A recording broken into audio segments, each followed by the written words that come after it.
Կարելի ասել ես տնային տնտեսուհի էի եւ մի օր այդ ապրումներից, զգացմունքներից հետո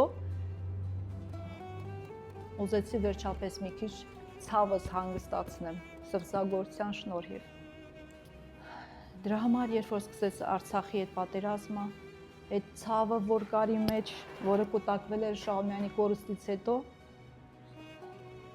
Սիրանիկայի օգնությամբ ինքը ինձ շատ օգնեց այդ Ղարաբաղի ստեղծագործությունը ներկայացնել հանրությանը, դա առաջին իմ աշխատանքն է, Արցախի կորուստը մեծ հետ կա թողել ինձ վրա։ Արցախը դա ինձ համար այն ուժն էր, որպես հայ, որ ես ստանում էի այդ ուժը, որովհետև նրա հողը սուրբ է։ Ես համարձակություն ունեցա ներկայացնել այսպիսի ստեղծագործություններ, ինչպիսին է Դանթեականը, ինչպիսին է Եռաձայն պատարագը։ Ինձ թվում էր, թե դրանից հետո մի քիչ կհանգստանամ, բայց ոչ, որովհետև երևի դա իմ ցավն է։